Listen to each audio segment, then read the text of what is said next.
Welcome to Win the Day with Wasson, presented by MarketScale in partnership with WTD Consulting. Let's deep dive into the principles and perspectives that have shaped the winning mindsets with our guests focused on driving people performance.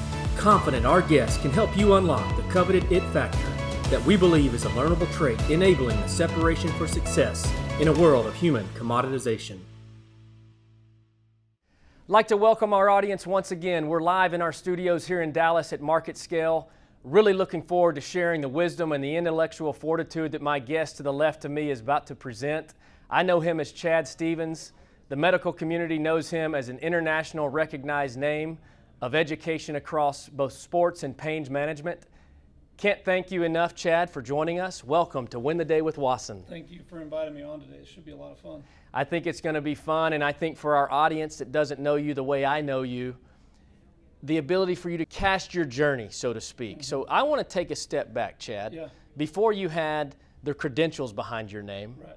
let's go all the way back to when you were a soccer player at Abilene Christian, Yeah. an athlete. Yes. The mindset that started there to ultimately build what you've had right now as one of the most respected names in sports and pain management. Just walk our audience through what that journey looked like for you to not only visualize yourself becoming what you are today, Right. but the realities of what it took to get there. Right. Yeah. So that's a great question, Chase. When I was in high school and the early college years, I thought I wanted to be a physical therapist. And so I knew I was interested in medicine, but not exactly sure where I would land. But I don't remember if you had a lot of injuries during your high school years. It seems like you never got hurt, if I remember right. But I got hurt a lot playing sports. I played 5 sports in high school, and I was in the physical therapist's office a lot. And I looked around and I thought, this person's walking around in like sweatpants and a t-shirt and providing medical care. This could be something for me. And so then I got into college and I started working for a physical therapy unit there in Abilene. And I enjoyed physical therapy a lot. And I have great friends that are physical therapists now. And I admire what they do a ton. But what I realized, Chase, is that it wasn't quite for me. And I'll tell you why.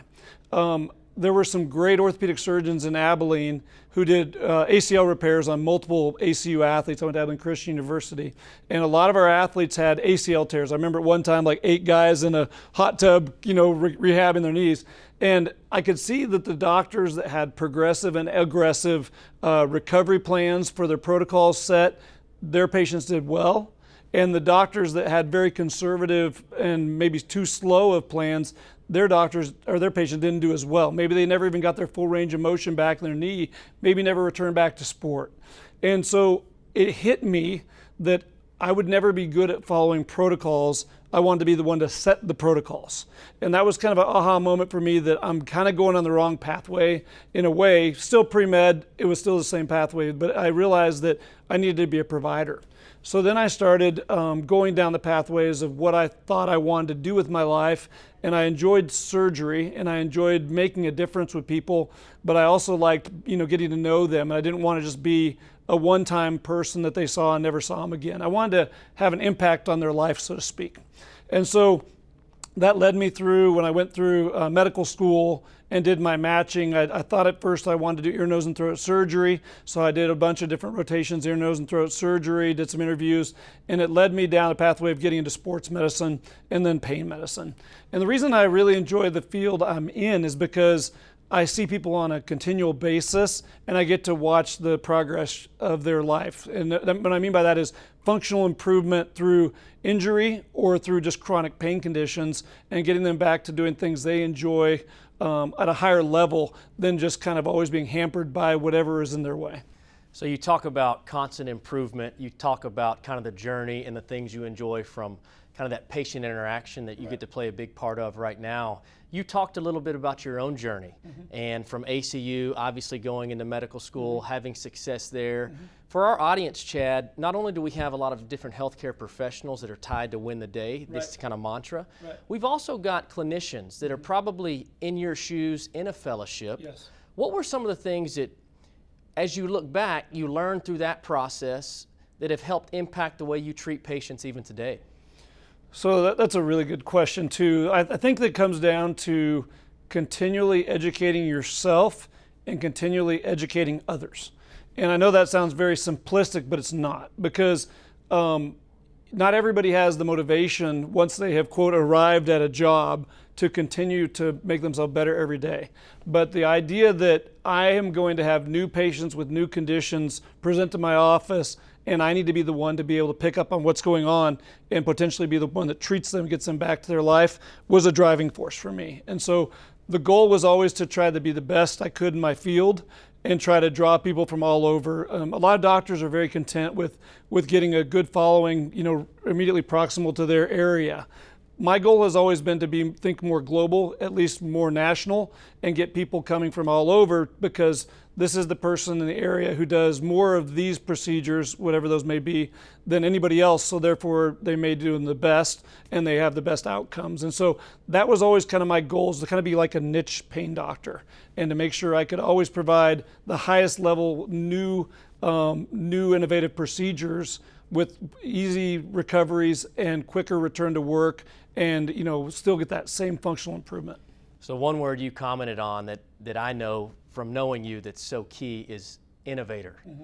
And I think not only are you an innovator in care, but you've been an innovator in style.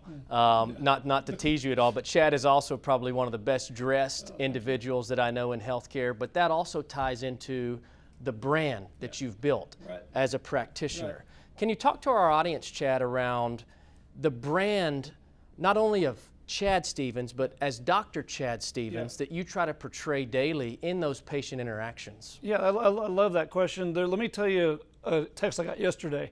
I saw a guy in my office who has been a very high up person in the USPI, very large Baylor Scott and White facility world.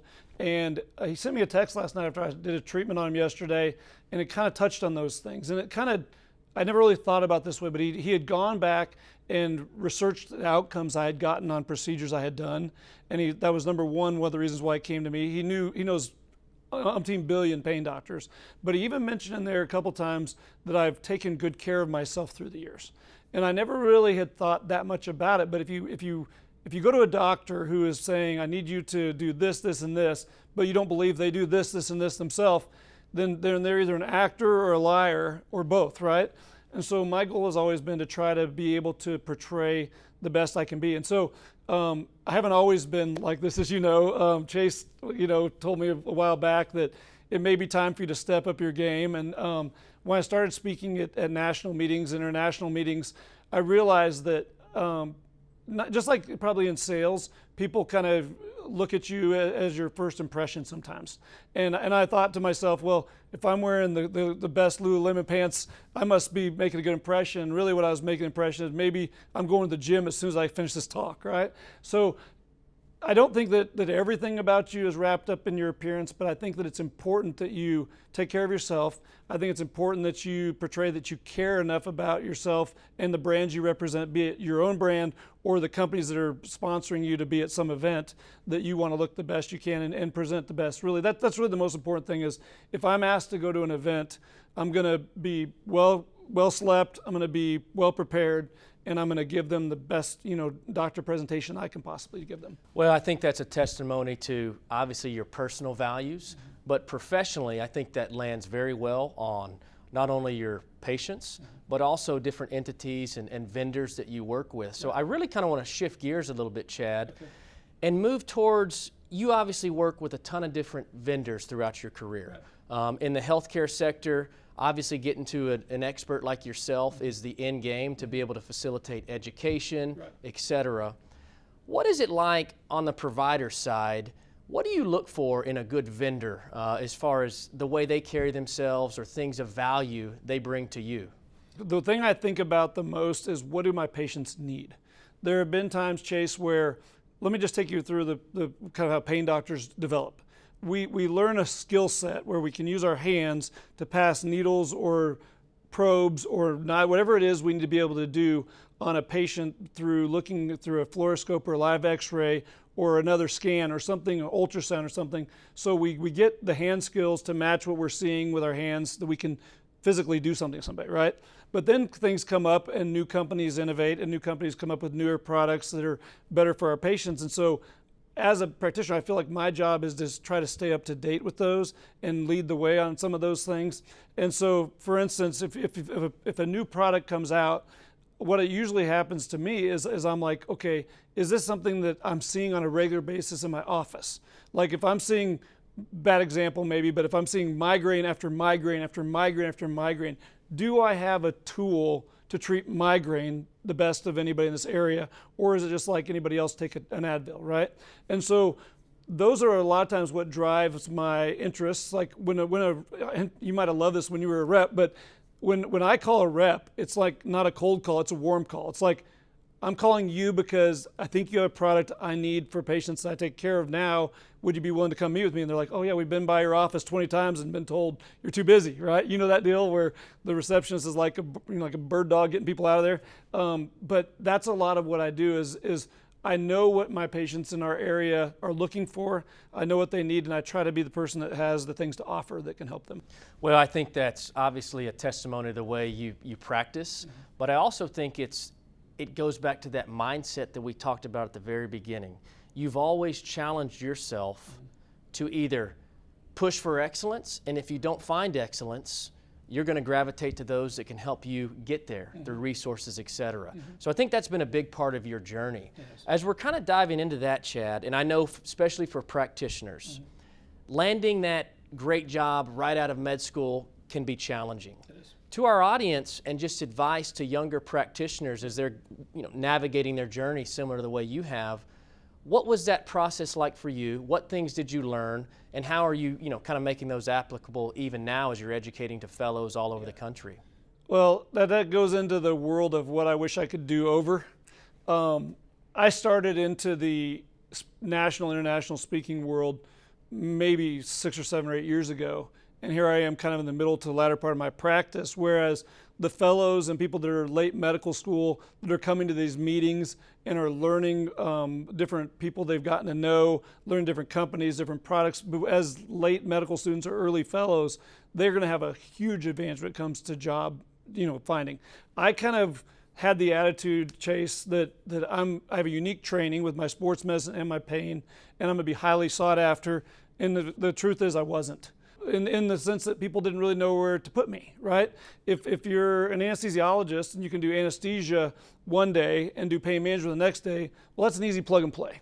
But my first job I took was with a big orthopedic group in Fort Wayne, Indiana, and it was great because I got to be around a bunch of orthopedic partners, but I also got to develop my pain skills. So in one day I was taking care of athletes on the sideline and on the ice and on the whatever the field we were playing on, and the next day I was in the OR doing pain cases.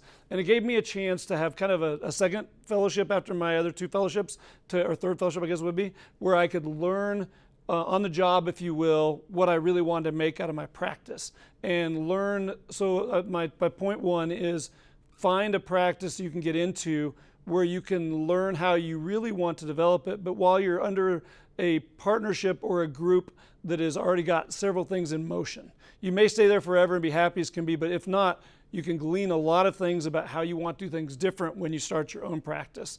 So that'd be my first thing. I would say start when you're a fellow, going to meetings and getting to know people, and honestly, social media. I didn't do any social media until a couple years ago. And if I had started doing social media years ago, I probably would have gotten involved in the national and international sector sooner. But again, you can't change what you've done. You can only change what you do going forward. And I'm really blessed because, for my family cycle with the kids and the ages they're at, it's allowed me to be the team doctor at my high school where our kids go in Argyle, the team doctor at Southlake where you went, and then gave me a chance to kind of start this whole speaking portion of my life. Well, it's been an incredible journey. I've been privileged to kind of watch the brand that you've talked about and built. And let's pivot, because you mentioned social media. Right. And I think the thing that continues to help elevate your brand and Noble is your ability to see that social media is another channel to educate. But walk our audience through, Chad, how yourself and the practice is leveraging social media to, number 1, educate, but number 2, has given you a voice to be an internationally recognized name in the field of sports and pain management. Okay, so maybe 3 years ago, 4 years ago, I didn't even have a Facebook page. not a personal Facebook page. And I kept missing high school. I'm from Colorado. I missed all these high school events.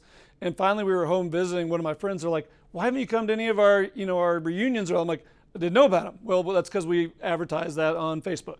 So all my Colorado friends are still friends and hang out together, see each other, but the ones that don't, it's Facebook, right? So, and my office manager at the time had really encouraged me to get a Facebook page, and I'm like, I don't need another thing to take time away from what I'm doing, and it can be, right? Social media can take a lot of time, and so I didn't want to get into it really quickly, but through time I realized I could hire people to help me with that. So I could give them content, I could give them ideas, I could give them a direction I wanted to go with my education and with the activities I'm involved in, and then they could guide me on what the best timing is for putting it in.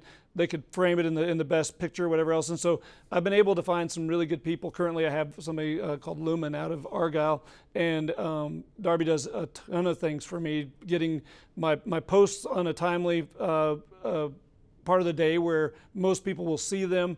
We talk on a regular basis about what it is that I want to get out that week or that month, as far as what am I the most passionate about, as far as medical problems I'm seeing over and over, which of the procedures I do I really want to highlight. And so a lot of that gets into it. And so as you know, we have gone west, like as far as Abilene, and for those of you that aren't from Texas, that's about 3 hours west or more or less from here.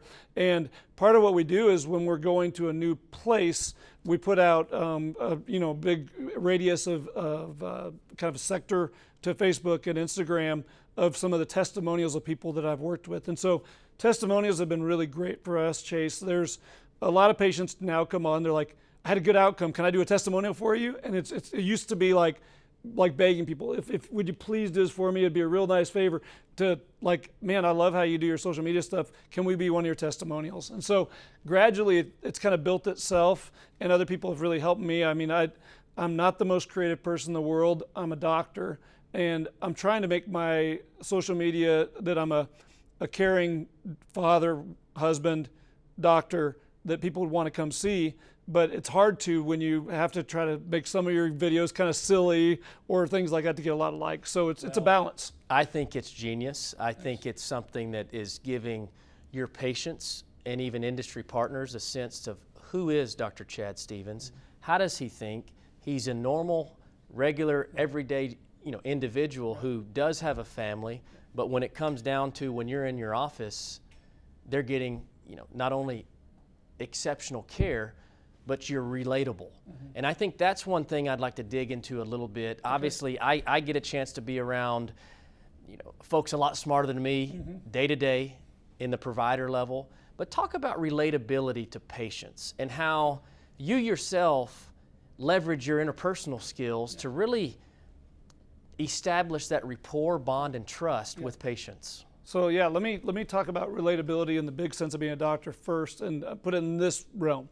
So when I teach a course on the weekend, a lot of times I will ask the radiology techs, the person who's the most critical person in the room, who's flipping a C-arm for us. If they're not good, we're not good. That kind of stuff, right? And I'll say, when was the last time a doctor called you by your name? And some of them have never had anybody call them by their name. Some of them 10, 12 years or whatever. And so I look at all the people in the course and I say, the first thing you need to understand when you walk in the room is you're not the most important person. And so who is? The patient, of course. And then who's next? The radiology tech. Who's next? The anesthesiologist. Where do you rank? You're way down the list. Now, you're the most responsible for a bad outcome or whatever, but you're not the most important person in the room. And so while all these people are, these reps and people are trying to interact with you and ask you about your family and your kids and your dogs, what about doing that for them? What about like getting to know them by name and asking how their weekend went? What about, so I've always made a point to call everybody in the OR by their name and to thank all of them after every case. And I've always made a point to either give them a hug or a handshake, whatever is appropriate for that, the intersex relationship there, because I really want to make sure they know that they're valued and I'm just a part of the process and they are a big part of the process. And so the relatability starts there. And then when you're in the office, if your staff thinks that you're locked away in a room and you're untouchable and they're afraid to bother you, well, guess what? They're going to make some decisions that maybe they shouldn't be because they're afraid to bother you. So having an open door policy where people just walk in and ask questions, we get things done faster, more efficiently, and more accurately. And so I think all the people that work with me would say that we have a good rapport. We, every year we give them a nice little, Christmas shopping spree, speaking of Christmas shopping sprees, and we show them their value all year long, but we want them to know that they're a big part of the way our patient care progress takes place. And I think that's where the relatability comes from. As far as the patients go, I just talk to them. First day of medical school, somebody told me, I think it was one of the professors, said if you listen to your patients long enough, they'll tell you what's wrong with them, and you'll look really smart. And I took under that philosophy, and I talked to my patients. And a lot of times patients come in and they're there for a follow-up visit or whatever, and we'll talk 20 minutes about their family or my family and 5 minutes about what their medical condition is. But a lot of what patients need, Chase, is not just medical decision-making and advice. Sometimes they just need somebody they can, look forward to talking to. Sometimes it's their only time they're getting out of the house, especially during like COVID times, that week or month, that may be the only time they're getting out. So just the human contact, and I just try to relate to them in a way where I can ask questions about their families and find out, what's making them tick, because all of us have things about us that make us who we are, right? I mean, people are granddads or grandmas, they're moms or dads, they're teachers, whatever they're going to do. Those roles are important, and just as important as talking about what I do. I can tell them my story, but what's important is what's their story. How does their story impact what's affecting their life? Are they able to do what they want to be able to do? A lot of our people have very interesting lives. They're involved in multi-sport kind of athletes that do a lot of triathlons, that do like 100-mile races, things like that.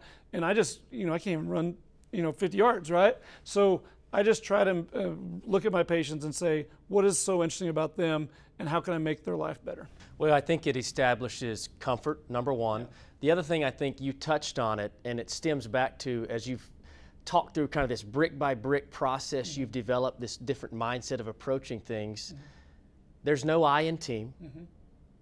You have that we mentality. Mm-hmm. And I think that's what I continue to hear around the way you approach your business side of things, is it's a we mentality. And I think that's transferable and applicable, obviously, to our audience on Win the Day with Wasson, but something that separates the way you approach the patient care, perspective. Okay. So let's talk about team. Let's talk about sports. Okay. I think for our audience, most really will probably recognize your face being the guy that the city of DFW and, quite frankly, the nation turned to on the tragedy of Mr. Hamlin for the Buffalo Bills. Right. I know you're an expert in that. Can you just talk through our audience, Chad, when you got the phone call to really be front and center educating the community on what happened, your perspective? Right. Can you give us some guidance on that? Yeah, the ironic thing, Chase, is I wasn't watching the game. The football games are always on our TV, upstairs and downstairs, and my wife was watching it while she was doing something in the house.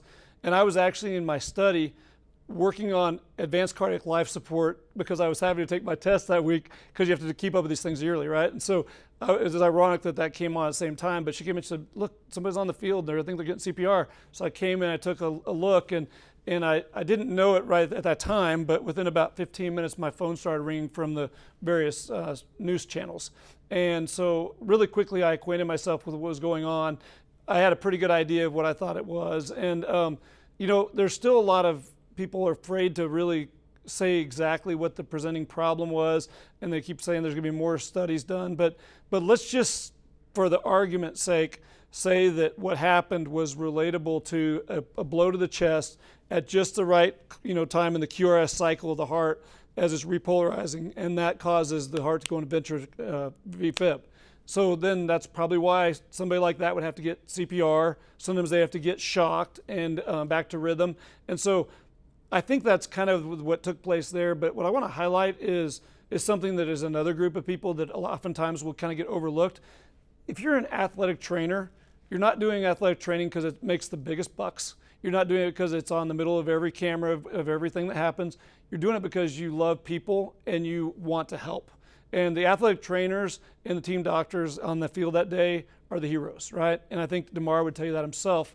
But the fact is, what they did that was so special about that, I don't know if everybody knows this, but they didn't like sneak out of the field and go into the, back out into the locker room and do the defibrillation there so nobody would see it.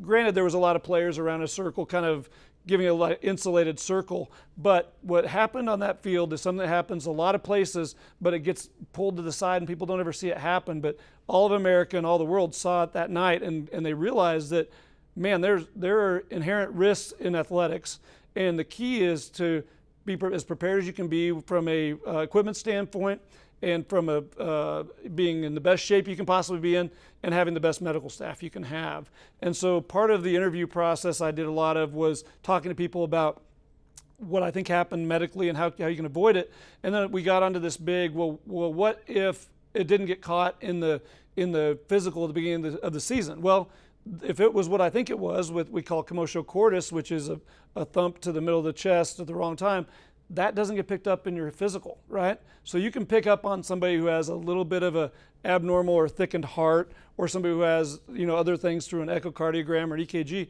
but there's no real findings that tell you somebody is at risk for a commotio cordis. So the only thing you could really do is prevent that with some sort of protection. And that kind of launched into a lot of different states and cities who want to talk about, well, what does that look like? And we talked about this Kevlar pad that you can wear from unequal. And that's kind of where a lot of the interest went, because people want to play sports, right? I mean, you trained all your life to be a football player, and you would not want that to be cut short in one night, right? And so somebody told you could put one more pad on and it would give you the chance to have a very, big reduction in the risk of your heart injury, wouldn't you do it? I mean, so that's kind of where a lot of the news conferences around the country went to. But again, I wasn't there. I haven't seen his EKGs, echoes. All I know is this: we had a guy down on the field who was defibrillated within a very short time, even a couple minutes, and that increased his risk of dying from a very real number, big number, to a very small number. And he survived, and he got out of the hospital, and he showed up at ball games. He's back home. Amazing story. No, and you summarized it very well for our audience. I think the big takeaway, number one, like you said, it takes a village, and kudos to the team that was there to really act. Number two, thank you for that education. I think for our audience that may not be as familiar with the certain terms and exactly what happened, that was very informative. But the other thing, too, that I think is kudos to that brand that you've built is you were the guy that was being put as the educator. So I think that continues to go back to all the things you've done throughout your career, Chad, that have ultimately given you that platform that we talk about to ultimately be that voice that people trust. And I think as we kind of shift gears, I want to talk through how you're impacting patients on a day-to-day basis. Okay. We talked a little bit about the vendor/provider relationship, but as you've continued to build your brand, you're now involved with a lot of different innovative medical device companies, innovative procedures.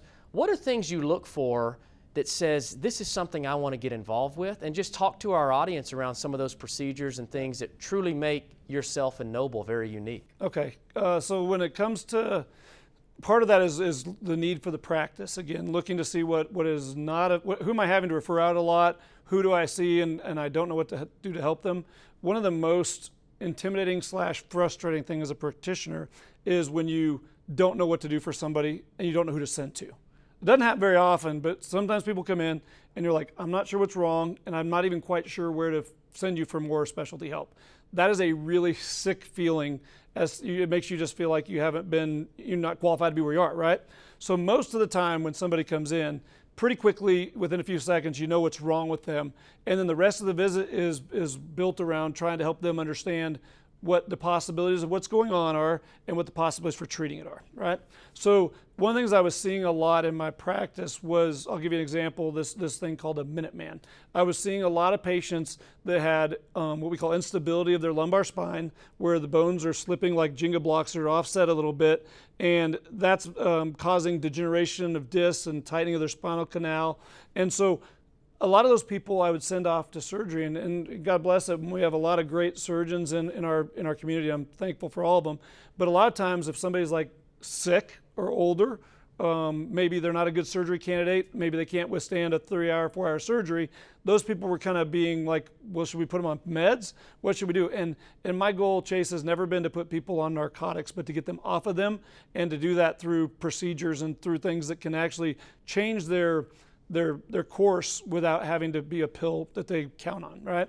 So when I saw this procedure, it caught my attention, especially because of one of my big, one of the people I look to as a leader in the country had told me this is something you should look into.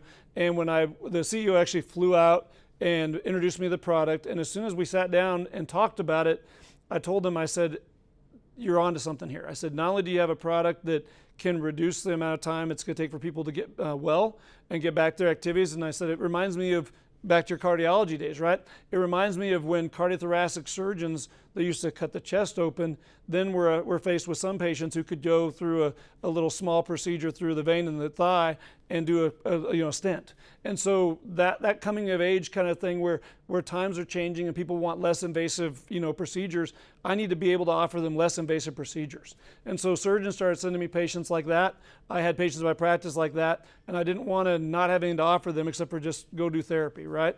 So I started doing these procedures and started seeing these great results. And ironically, Channel 5 did a story on it, and it was really good because in a matter of 3 months, we had 3 patients within 3 weeks go off of their opiates completely, and they'd all been on opiates for like 8 or 10 years. And they thought that was a feel-good story. I felt like that was something worth telling the United States, if not at least the Dallas Metroplex about. And so that's the goal, is to try to get the word to the masses that there are options. Now, is it necessary to do a 360 surgery where you do a front and a back surgery on some patients? Absolutely. But on some people, a single level treatment can be really helpful for them, get them out of their pain to a large extent, and get them back to the functional life they want without being out of the commission for several months. So that was a product that I really needed, something like that.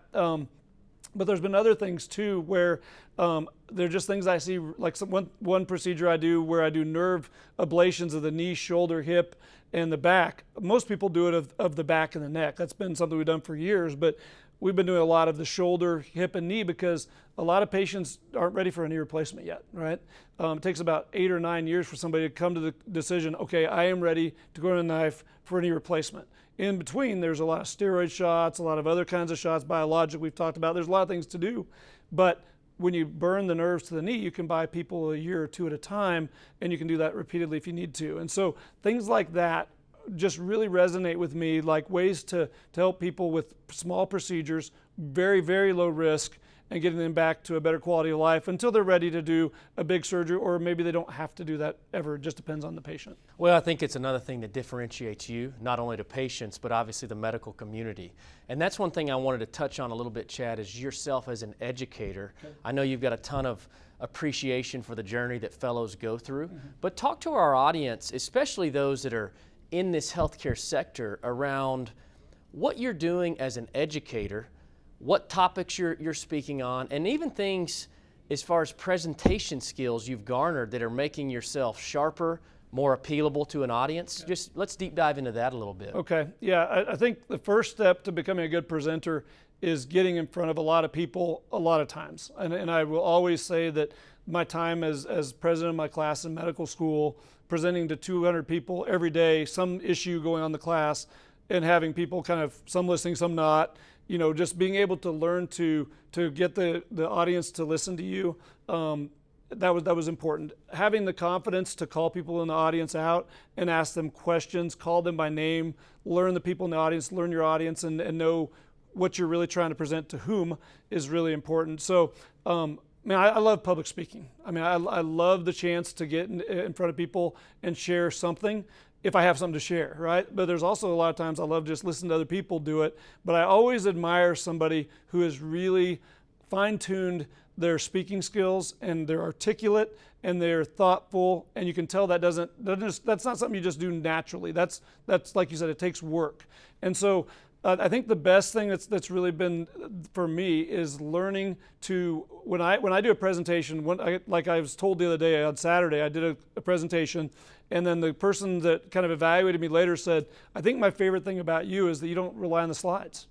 And so to me, slides are suggestions, slides are up, But what people really want is they want to flow to the talk, and they want to know, is this something that's important to my practice? And so the first thing you have to establish when you're teaching a lab of any kind is, how do I find these patients? How do I select these patients? Because I can teach you a skill in the OR in a Saturday, no problem. But if you go back to your town on Monday and these people are walking in and out of your office and you're not selecting them, no reason to have the skill, right? One of the things I've really tried to perfect is my ability to be a teacher and in my practice be a good patient selector.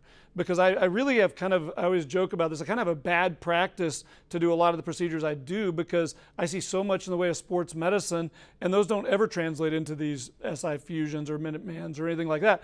They just translate into following somebody through a concussion or following somebody through a knee or shoulder injury or something. And so I have to be good at patient selection. And so I try to promote that first and foremost.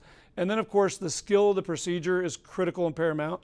And making sure you're real with your own skills. Can you safely, competently accomplish this procedure or not? And if somebody is kind of on the borderline, I can go and proctor them, and I go do 5 or 6 cases with them until they're comfortable, right?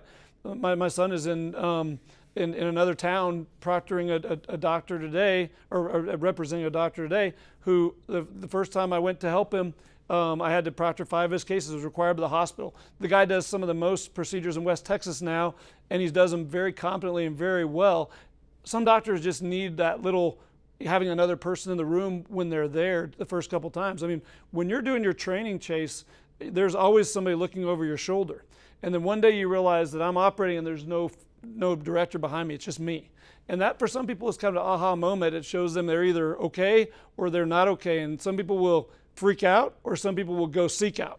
And so what I mean by seek out is, one of the best spine surgeons I've ever worked with in Indiana, I know even in this pinnacle of his career, he still went to our cadaver lab a lot of times the night before surgery to do a little bit of dissection and be reminded of a few things. And the same thing, we look at images the night before, we try to prepare just like you would prepare for a football game and say, okay, if it's 4th and 20 and I've got the ball, what am I going to do? I mean, same thing happens in medicine. It's no different. If you pre-plan well and you execute well, there's usually going to be a good patient outcome. Well, we're a big believer on the podcast, and we constantly talk about process pays. Yep. I'm also a big believer, and I think you touched on this, iron sharpens iron. Yes. You've never been one to back down from learning. Right. And what I hear, this is very applicable for our audience in particular across a multitude of fields. Yep.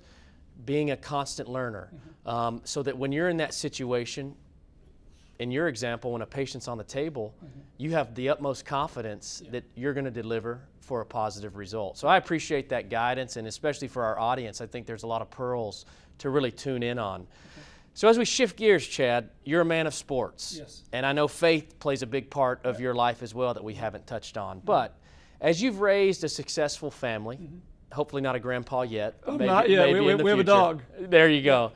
But as we talk about how sports have impacted kind of your personal family life, and that obviously as a very successful practitioner, have you found the chance or give advice to those out there that are in a similar situation as you to balance elite level service as a practitioner, elite level guidance as a dad, great husband, and also the faith component? Okay, so 2 of those things I think you'll understand. One, you grew up throwing a football into a tire all day long until dad got home, right? And number 2, you had a great mother, right? I know your mother. She's been in my practice a long time. I have a great wife, and she's amazing with the kids. But, big but, the kids want to throw and kick a ball with dad. They just do, right? So when I get home, even now, we have a 23-year-old, as you know, and we have a 10-year-old. So our 5th grader wants to either throw, and our house has many broken items because we throw footballs all throughout the house. We kick soccer balls throughout the house. Now he's playing basketball. Every wall has a mark of a basketball on it. I mean, one of the things that we've kind of tried to do is raise our kids by just letting them enjoy what they do. None of our kids have been on every select team in the world, traveling every weekend and things like that. But yet, Callie, of course, is a Division I cheerleader. Connor had a state championship baseball run in high school. Cooper is multi-sport varsity player, all from his freshman year to senior year, and now Cannon. And so one of the things I realized a long time ago is that our best conversations come at 2 times in the day. One is at the very end of the night, when we're having Bible time and praying with them at night, they'll tell us stuff. But the other time is when you're throwing a ball. And you can relate to that. You and your dad probably threw a lot of balls together. And so, we're throwing a ball. So, son, how'd that date go the other night? Oh, well, and off we go. And so I think it's important. And I think my kids know that I love sports. And so they love to come and watch games with me. And they love to play games with me. And that's honestly how my dad was. My dad loves, I don't think my dad missed any game or race or anything I was in my entire high school career, which is amazing. He had his own business, so I can't say the same thing about my son. You can't give me too much kudos, because the night that Cooper had his concussion his junior year, I was watching it on a phone on a plane, and I went to myself, oh my gosh, Cooper just got a concussion. He went to the wrong side of the field, and and he's wobbly, and I'm thinking, why am I not there? Why am I going to teach a course when my son, and we had decided that during football season I wouldn't take any gigs, but one came up and I kind of needed to do it, or chose to do it, I should say. So there's plenty of failures along the way, Chase. Our kids are very resilient. They're all raising each other as well. They all enjoy each other and they're all good, but it really comes down to the mom. And I think you would have to agree that your mom was a glue. Your dad's career was second to none as far as high school coaches go, but that meant that she had to take some sacrifices. And and I remember hearing her story about all the things she did so that Hal could be a successful coach. And I think it's important that we realize that Cassandra does a lot of she keeps up with my whole speaking side of my business, right? Our business. And I couldn't do it without that. So we're all pretty blessed, and you'll see as your kids get older that Shay's priceless. Well, I won't argue with that. I think the best gift is obviously the mother, the father, the relationship. But what I hear you talk about is sacrifice. Mm-hmm. I think that's something that every guest we've had on, Chad, they've in some form or fashion made a sacrifice. Mm-hmm. In your case, it's to elevate your career, to educate, to impact patients. But ultimately, the life lessons that I know you've taught your family are built upon faith, are built upon that grit mentality. Mm-hmm. And that's something that I think, as we kind of are in closing, I really want you to dive into. Okay. So we've heard about the innovation in care, the procedures that you're offering. But at the end of the day, you're having to test yourself daily to stay ahead of the game, to keep up with the way payers are dictating care. Mm-hmm.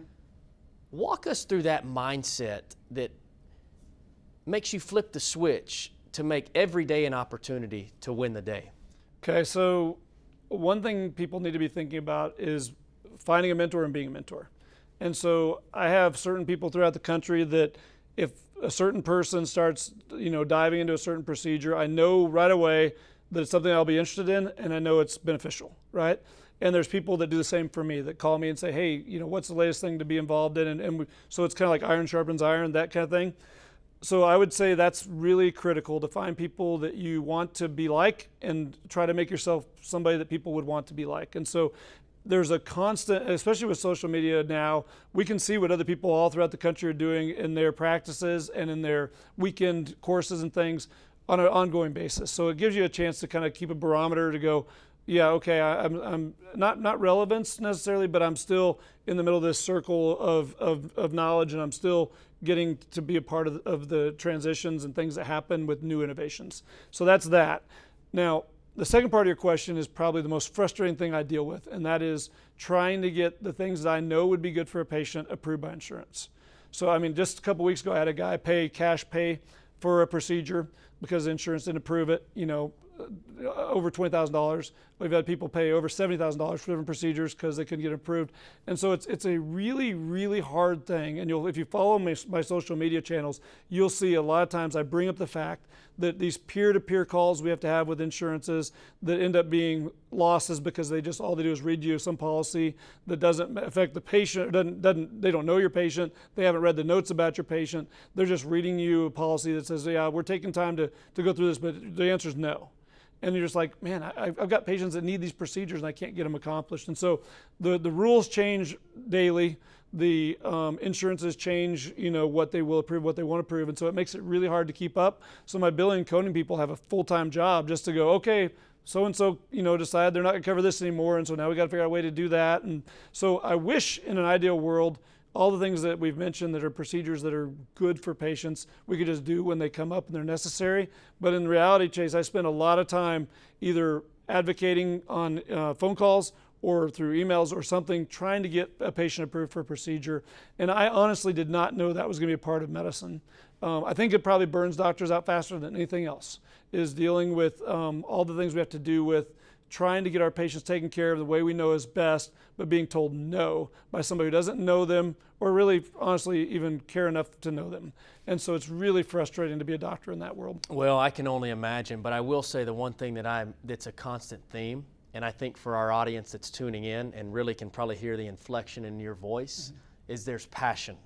And anytime you approach anything with passion, there's an opportunity to be successful. Right. In our case, anything that ends in Y, the focus is to win the day. And what I heard you constantly talk about was the passion that you have about everything you represent. As we're kind of in closing, Chad, for our community that's out there that's tuned in, the healthcare professionals, the vendors, the different individuals that we have part of our Win the Day community, is there anything else you want to land on or touch on that we haven't spoken about? I would like to just kind of make a blanket statement that there can be healthy relationships between doctors and vendors. I know that you know that world really well from your background, and sometimes it gets kind of caught into this, oh, we can't even buy somebody a 50-cent pen anymore, you know what I mean? Whereas they used to go golfing on the Riviera, and I don't think that's right. I don't think either one's right. But what I do want to say is I think there's a healthy balance that can be had that patients can ultimately benefit from if doctors will engage the vendors and the companies that they can find helpful to their patients, and they will become either key opinion leaders for them, or they will become very familiar with their products.